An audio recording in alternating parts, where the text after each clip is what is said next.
भरताला टीका लावा म्हणजे गादीवर बसवा आणि दुसऱ्या वराने रामाला 14 वर्ष वनात पाठवा. आतापर्यंत सगळं चांगलं चाललं होतं अयोध्येमध्ये, पण मंथरा नावाची दासी भेटली, कुब्जा भेटली आणि कैकेयीच्या मनामध्ये कल्लोळ लावला. अख्खं दुःख रामायणामध्ये पसरलं.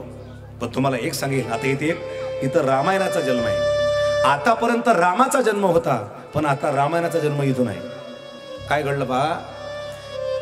पण एक सांगितलं अट मंथरेने कैकेयीला, ज्या वेळेला वर मागशील दशरथाला, डायरेक्ट वर मागू नको, पहिल्यांदा रामाची शपथ घ्यायला लावायची आणि रामाची शपथ घातली की वर मागायची. तसंच झालं. एक कुंभवन होतं. कुंभवन म्हणजे काय, राघव घरण्याचं घर. त्या कैकेयीने कुंभवन उघडलं. तिला राग आला, रुसून बसली, अंगातले दागिने फेकून दिले, केस अस्ताव्यस्त, निराजून बसली. दशरथाला वाटलं सगळे दिसतात, कैकेयी दिसत नाही. दशरथ ज्या वेळेला पोहोचले, पाहते तर काय, कैकेयीला राग आलेला, अंगातले दागिने तिने फेकून दिले. दशरथाने विचारलं, कैकेयी अगं आज राज्याभिषेक आहे रामाला आणि तू का रुसून बसलीस, काय झालं सांग ना, काय झालं. ती म्हणाले, तुम्ही माझ्याशी बोलू नका, तुम्ही मला स्पर्श करू नका. का, कारण तुमची रीत आहे रघुकुळाची, ती तुम्ही आजपर्यंत कधी खरी केली नाही. अगं म्हणले, झालं तरी काय तुला, आज एवढा शुभ दिवस आहे, तू अशुभ का बोलतेस. देव आणि दैत्यामध्ये युद्ध झालं होतं, तुम्ही मला 2 वर दिले होते, आठवते. म्हणले हो, मला 2 वर आज पाहिजे. अगं म्हणले, एवढी साधी गोष्ट, 2 काय 4 वर माग, मी देईल तुला. पहिल्यांदा रामाची शपथ घ्या, सांगितलं होतं मंथरेने. राम हा जीवापेक्षा प्रिय आहे. आणि कैकेयीला प्राणच मागायचा होता दशरथाचा मूळ उद्देश. म्हणे रामाची शपथ घ्या. अगं म्हणले, सांग काय पाहिजे. रामाची शपथ माग. पहिल्या वराने माझ्या भरताला राज्याभिषेक, पहिला वर. रामाला राज्याभिषेक होणार नाही, माझ्या भरताला राजा बनवा.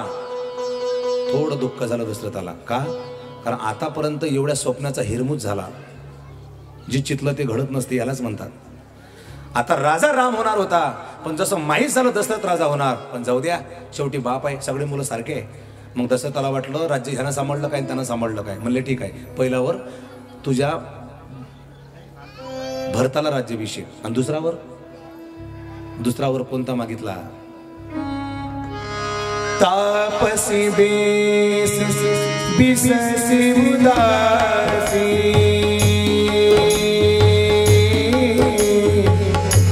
सबदा बरस राम वनवासी. राम सिया राम सिया राम जय जय राम. राम सिया राम जय जय राम.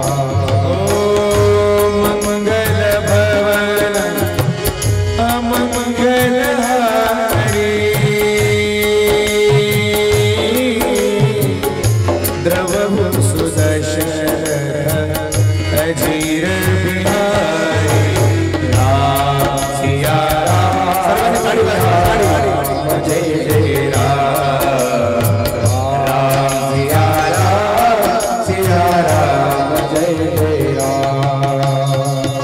तापसी बेस बससे उदासी, 14 वर्ष राम वनवासी. 14 वर्ष रामाला वनात पाठवा. शब्द ऐकला, एखादी वीज अंगावर पडावी. धाडकन दशरथ राजा खाली कोसळले, डोक्यातला मुकुट बाजूला जाऊन पडला आणि दशरथाने कैकेयीचे हात जोडले. कैकेयी, मी तुझ्या पाया पडतो, 14 वर्ष रामाला वनात पाठवू नकोस. मी पहिला वर तुला देईल, भरताला राज्याभिषेक देईल, पण माझ्या रामाला वनात पाठवू नकोस. ऐका, स्त्री शक्ती साधी नाही. जर तिनं मनावर घेतलं ना घराची बर्बादी करावी, तर एक स्त्री आपलं घर बर्बादही करू शकते आणि एक स्त्री आपलं घर मोठंही करू शकते, आपल्या घराचं नाव, कुळाचं नाव मोठंही करू शकते. ऐका काय घडलं. गजगामिनी कोकिळ कंठी मृगनयनी वारंवार तिची स्तुती करत होती, पण कैकेयी ऐकायला तयार नाही. शेवटी काय घडलं, सुमंत प्रधानने वाट पाहिली, अजून दशरथ का आले नाही. पाहते तर येऊन राजा बाजूला पडलेले, कैकेयी बोलत नाही, तिचे डोळे लाल, दागिने फेकून दिलेले. दशरथ राजे जमिनीवर पडले होते. सुमंताने विचारलं, काय झालं राजे, सांगा ना, आता राज्याभिषेक होणार रामाला आणि तुम्ही का बरं खाली कोसळले, का रडता, सांगा. एवढ्यात कैकेयी बोलली, मी 2 वर मागितले राजाला. पहिल्या वराने माझ्या भरताला राज्याभिषेक आणि दुसऱ्या वराने रामाला 14 वर्ष वनात, आणि वनात शब्द ऐकला सुमंत प्रधानाचं मन निराश झालं. कोण दिवस येई कसा कोण जाणतो, एक दिवस हत्तीवरी मिरविती नवऱ्या परी, एक दिवस मीठ भाकरी दारी मागतो. अरे देव जरी आहे पण देवालाही प्रारब्ध चुकलं नाही. ऐका पुढचा टप्पा. सुमंत प्रधान जाऊन पोहोचले आणि रामाला सांगितलं, प्रभू राम क्षमा करा. कैकेयीने 2 वर मागितले आणि अख्ख्या आनंदावर पाणी फिरलं. आता तुम्ही राजा नाही होणार, आता तुम्हाला 14 वर्ष वनात जावं लागेल. एक सांगू तुम्हाला, हा निरोप पकडला रामाला आणि राम कैकेयीची भेट घेण्यासाठी आले आणि कैकेयीला हात जोडले. माते तुम्ही धन्य आहात, तुमचे उपकार आहे माझ्यावर. ह्याला म्हणतात राम. आणि काय म्हणाले राम, माते अशी आई मला भेटणार नाही की ज्या आईने मला 14 वर्ष वनात पाठवलं, म्हणजे माझ्यावर उपकार केले. का? कारण मी जर राजा झालो तर 14 वर्ष या ठिकाणी राजा होऊन राहत असताना जर माझा न्याय चुकीचा झाला, एखाद्याला दंड झाला, काही गुन्हा नसताना, तर त्याचा पाप मला भोगावं लागेल. पण आता 14 वर्ष तुझ्यामुळे मला योग आला, शबरीची भेट होईल, नवे नवे अनेक ऋषी माझी वाट पाहत असतील आणि माझा परमार्थ घडेल. तुका म्हणे आम्हा एकांताचा वास, जननी तू जननी भई. काय म्हणतात राम, जननी तू जननी भई. त्याचं कारण माझी जन्म देणारी माता कौसल्य आहे. म्हणजे कौसल्येने रामाला जन्म दिला, पण कैकेयीने रामायणाला जन्म दिला. इथून रामायण सुरू झालं. लक्षात घ्या, एक टाळी सर्वांनी वाजून द्या. आता काय घडलं पहा. प्रभू रामाचा अधिकार माहीत झाला, आता मी राजा होणार नाही, वनात जावं लागेल. शेवटी कौसल्येला वाटलं होतं आज माझा पुत्र राम राजा होणार.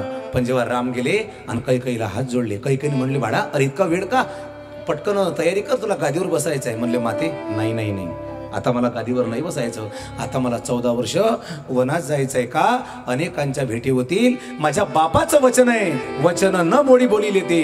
माझ्या बापाने, माझ्या आईने बापाला 2 वर मागितले, माझा भाऊ राजा होणार, याच्यापेक्षा सुख आहे.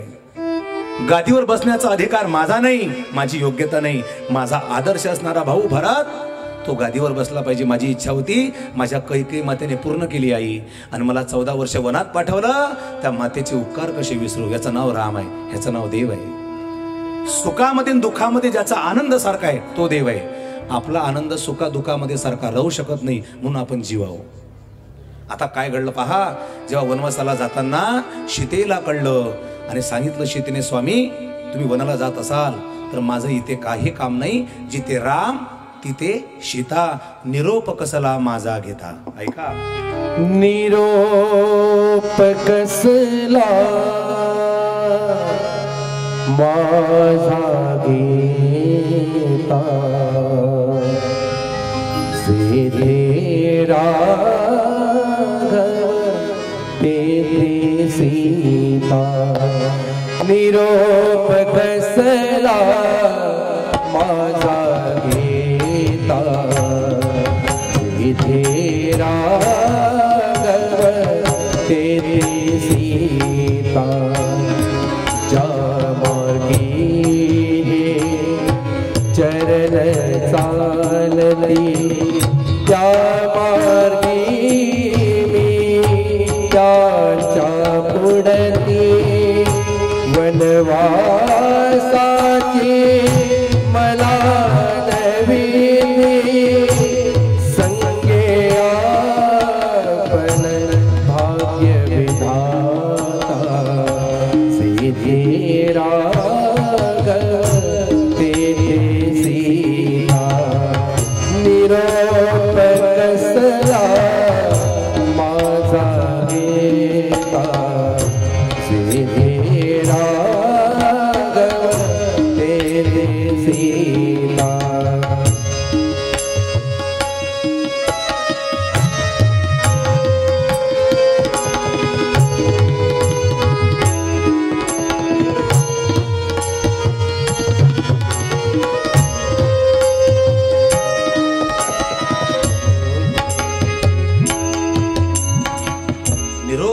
माझा घेता.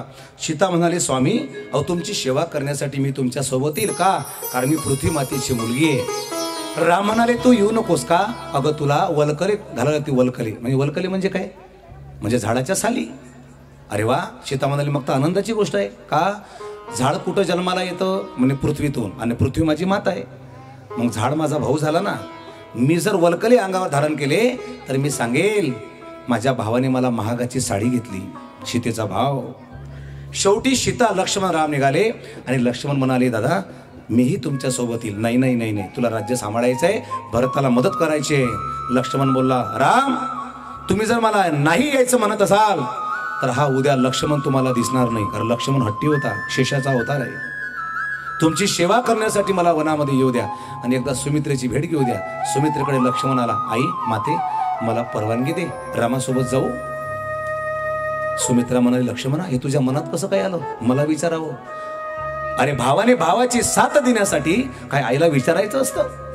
हे विचार कोणाचे, ह्याला म्हणतात माय. खरं जर पाहिलं कौसल्या ही सख्खी आई आहे रामाची आणि कैकेयी सावत्र आई आहे. आणि सावत्र आईच्या सांगण्यावरून राम 14 वर्ष वनात गेले. हे आदर्श बा. इथं सख्ख्या आईच्या सांगण्यावरून आजचा मुलगा आपल्या आईचं कुठलं काम ऐकावं म्हटलं तर आईला उलट उत्तर देतो. शेवटी काय घडलं पहा. बघता बघता आता सीता निघाली. पण लक्ष्मणाला सुमित्रा म्हणते लक्ष्मण तुझ्या भावाची 14 वर्ष सेवा कर, पण मनामध्ये थोडाही अहंकार येऊ देऊ नकोस, स्वप्नात सुद्धा ईर्ष्या येऊ देऊ नको.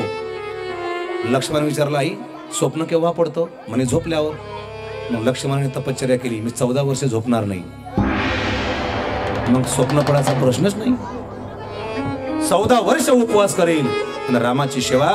एवढा भावाने भावाचा आदर्श नातं. अरे आज सक्का भाऊ सक्क्या भावाचा वैरी आहे. हे बघा मी तुम्हाला एक सांगेल महत्वाचं वाक्य आहे. आपल्या घरामध्ये एकी आणली पाहिजे असेल, जर भाऊ भावाशी प्रेमाने वागला तर बाप 10 वर्ष जास्त जगतो. आणि भाऊ जर भावाचा वैरी झाला तर 10 वर्ष जगणारा बाप 10 वर्ष अगोदर मरतो. का? कारण त्याला भावाभावाचं वैर, भावाभावाचं प्रेम पाहायचं असतं. पण भावाभावामध्ये भांडणं असले की बापाचं मन दुखतं आणि त्या टेन्शनमध्ये तो काळजीने मरतो. इथे बघता बघता सगळ्या अयोध्येमध्ये माहीत झालं आणि अख्खा डोंगर कोसळला. हे राम अयोध्या छोड के वनमत जाओ. निघाले राम. सुमंत रडतय, कौसल्या रडतय, नेऊ नको वनी राम. सुमंता बघता बघता रथ पुढे गेला. सगळे अयोध्या नगरी रडली आणि नंतर माघ शेवटी काय घडलं बघू. रामप्रभू रात्रभर त्या ठिकाणी झोपले. सगळी अयोध्या नगरीला झोप लागली. इकडे रथाचा माग दाखवला अयोध्येकडे. रथ निघाला पुढे. गोप भक्ताकडे निघाला जाऊन शृंगवेरपूरला येऊन पोहोचले. तदनंतर शुकाचार्य सांगतात राजा बघता बघता काही दिवस लोटले. सुमंताचा रथ परत गेला आणि कौशल्याने विचारलं माझा राम कुठे आहे? तेव्हा सुमंत शब्दही बोलत नाही. तदनंतर कालांतराने दशरथाचा मृत्यू होते. कसा होते? भिंतीवर एक चित्र आहे. एका अग्नीमध्ये 3 लोक जळत आहे आणि दशरथाने आवाज दिला कौशल्या अगं हे बघ कोणतरी जळत आहे, हे बघ कोणतरी जळत आहे भिंतीवर. आता मृत्यूची वेळ आहे. ज्या वेळेला माणूस मरत असतो त्यावेळेला आपलं पाप त्याला पुढे दिसत असतं, यमदूत त्याला पुढे दिसत असतो. झालेलं पाप, मिळालेला शाप दशरथ राजाला. आता वनामध्ये 2ही मुलं आहेत आणि भरत आणि शत्रुघ्न मामाच्या घरी आहे अवंती नगरीला. आणि आता भरत राजाचा मृत्यू होणार. देव म्हणतात, कवी बोलले या ठिकाणी जो कोणी असेल ज्याचं प्रारब्ध असेल हर कोई है यहा हात का खिलवना. एखादी बावली जशी कठपुतली नाचवावी तशी नाचते. ऐका सर्वांनी. नहीं पाने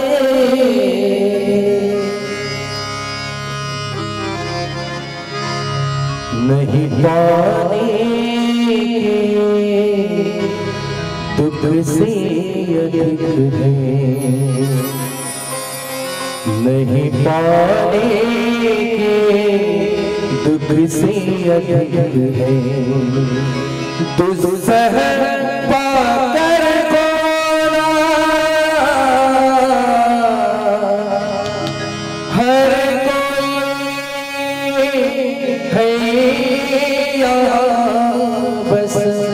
निठुर नियति के हाथों का खिलौना. कोई न जाने जीवन में किस मोड़ पे कब क्या होना. हर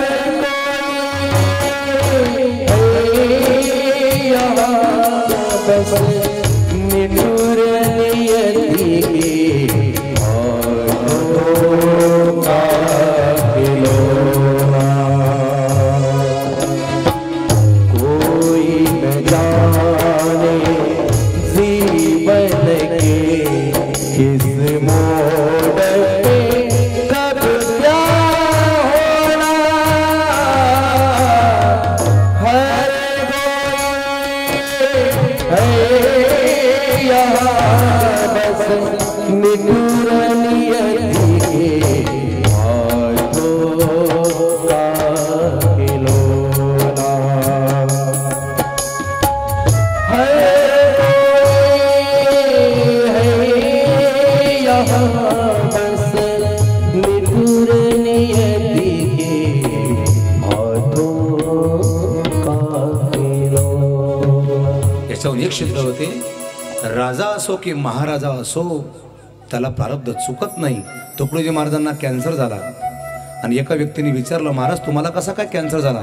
तुम्ही तर राष्ट्रसंत होते, तुम्ही तर लहर की बरका लिहिली, सामुदायिक ध्यान प्रार्थना उपासना, तुम्ही स्वतः म्हणता मंदिरात नाही दिसला सावळा मुरारी, भाविकांच्या मेळ्यात दिसला हरी, मग तुम्ही प्रत्यक्ष देव पाहला तर तुम्हाला कसा काय कॅन्सर? तेव्हा तुकडोजी महाराजांना भजन लिहिलं, भोग असे का होता वेळेसे चुकते काय कुणा, राजा महाराजा हरिचंद्र धर्मात्मा योगेंद्र, पाणी वाहत असे होऊनी नौकर त्याचे चुकते काय कुणा.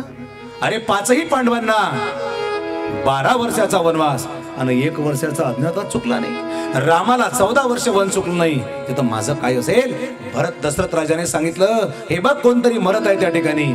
आणि शेवटी राम राम राम राम राम राम राम म्हणता म्हणता वियोग झाला, एकही पुत्र जवळ नाही. आणि अशा वेळेला मुलाचा वियोग झाला दशरथ राजाला, आणि दशरथ राजाने प्राण सोडला. हा शाप होता श्रावणबाळाच्या आईवडिलाचा, केले कर्म झाले त्याची भोग आले. शेवटी सगळा प्रसंग सांभाळला वशिष्ठांनी. तदनंतर भरत जेव्हा येऊन पाहते, सगळं कळलं की कैकेयीने वर मागितला, राम वनात गेला. नंतर रामाची भेट घेण्यासाठी चित्रकूट पर्वतावर भरत राजा गेले. रामाची भरताची भेट, राम रडले भरत रडले चित्रकूट पर्वतावर. आणि आजही ते चित्रकूट जागा, पावन दरबार आपल्याला पाहायला मिळतं. अयोध्या नगरीमध्ये सध्या काय आहे ऐका, जर तुम्ही तिथे गेलात, अजूनही शरयू नदी आहे जी रामाची साक्ष आहे. अजूनही त्या अयोध्या नगरीची माती आहे की ज्या मातीला प्रभू रामचंद्राचा स्पर्श झाला. अजूनही हनुमानगडी आहे अयोध्येमध्ये, जिथे हनुमंतराया भजन करत होते प्रभू रामाचं. अजूनही कनक महल आहे, दशरथ महल आहे. एक एक भूमी पावन दरबार आहे. म्हणून नंतर चित्रकूट आहे, नंतर शृंगवेरपूरला भगवान पर्वत पोहोचले. बघता बघता अनेकांच्या भेटी झाल्या. नंतर चित्रकूट पर्वतावर पोहोचले, झोपडी बांधली. तदनंतर अनेकांच्या भेटी. नंतर सीता हरण झालं, रावणाने सीतेला घेऊन गेले. नंतर आता सीता शोधायची आहे, तर नीळ अंग जामवंत सगळ्यांच्या भेटी हनुमंतरायाने उडान मारली. नंतर अशोक वाटिकेत पोहोचले, पुन्हा परत आले, सीता शोध लागला. आता युद्ध करायचं आहे, अंग शिष्टाई झाली. तदनंतर सेतू बांधला, सेतू बांधा रे सागरी, आणि सगळी मंडळी पोहोचली. तदनंतर रावणाचं अनेक राक्षस पाठवले, इंद्रजिताचा नाश, कुंभकर्णाचा नाश. पण याच्यामध्ये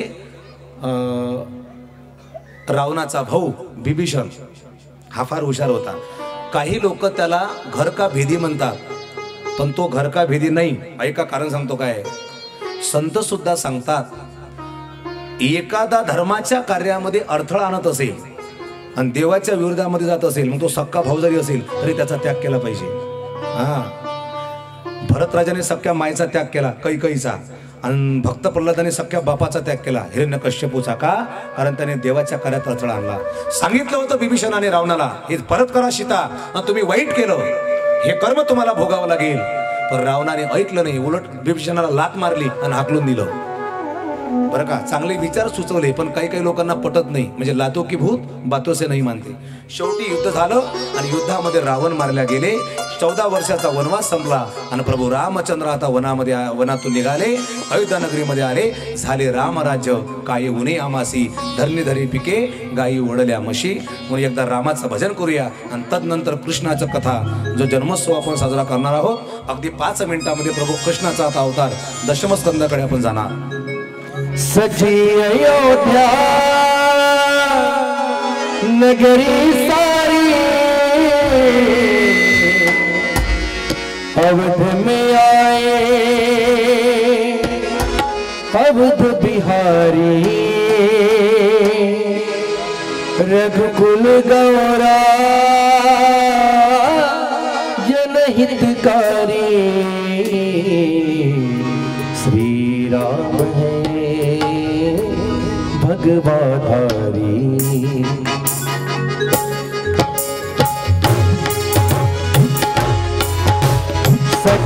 अयोध्या नगरी सारी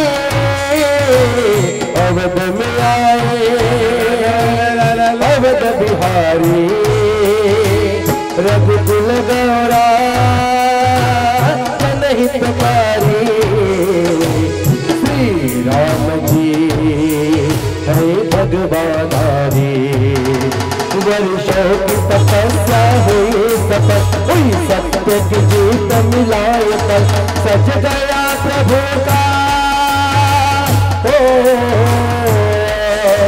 सज गया प्रभु का राजमहल सज गया प्रभु का राजमहल बोल राम राम बोल राम राम बोल राम राम बोल हरि बोल राम राम बोल राम राम बोलो राम राम बोलो राम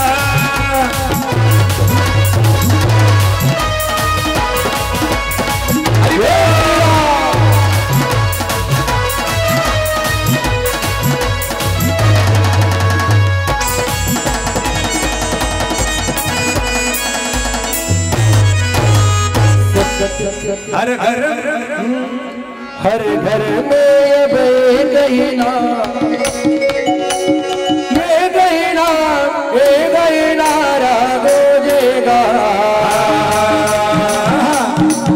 मेरे भारत का बच्चा बच्चा भारत का बच्चा बच्चा जय जय श्री राम बोलेगा भारत का बच्चा बच्चा जय जय श्री राम अनाथ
जहाँ राम जन्म